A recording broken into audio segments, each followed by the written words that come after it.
municipal open house, saying hi to our neighbors here in the South Bay, meeting people and just getting to know people. And we just had so many people who responded and many people from the media as well. So we thank you for being here today for our open house.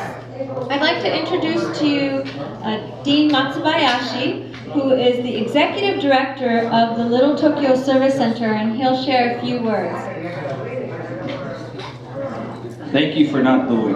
Let me first start off by saying thank you for everyone for coming out. I know it's a Friday, so everyone is either working or have other things, so we really appreciate you taking the time out of your busy schedule to come here today to really help us celebrate a very exciting event for the Little Tokyo Service Center, which is the, I guess, official open house of our South Bay office space.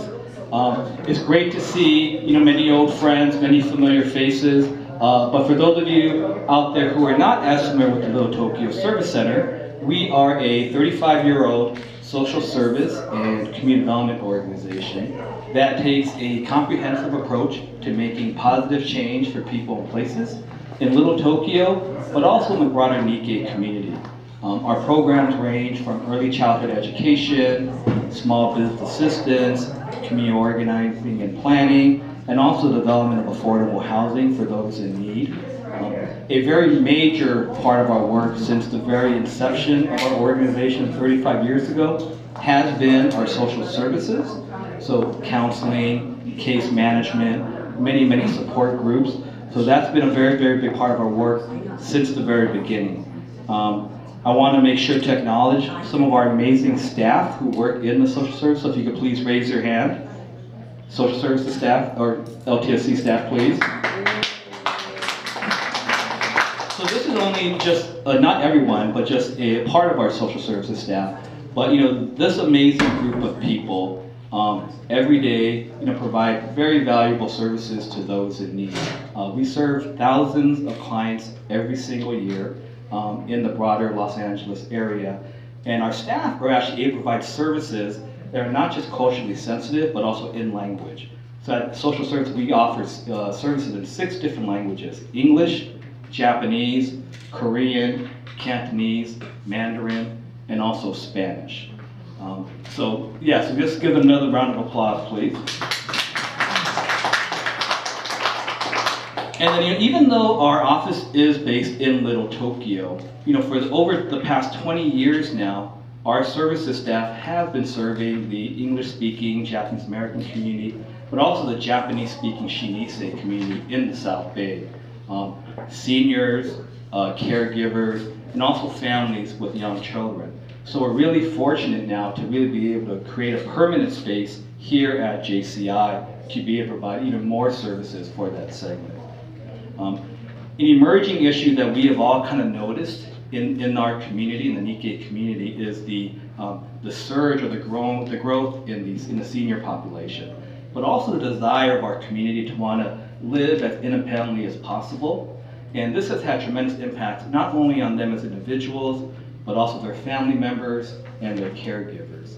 I thought, since we have some media here, to share some pretty significant stats with you. So what we have found out, the median age of Japanese Americans is higher than the national average and higher than any other racial group or Asian ethnic group in the nation. In LA County alone, 19%, or nearly 1 in every 5 Nikkei, is over the age of 65.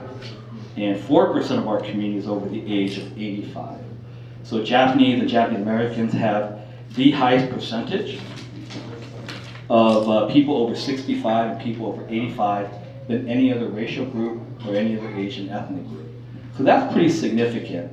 And I think a real reason why we are here today and why we really want to try to establish roots here in the South Bay, because there is such a large concentration of the Nikkei community here. So it's really important for us to kind of meet people where they are, versus having to expect them to come to Little Tokyo to provide services.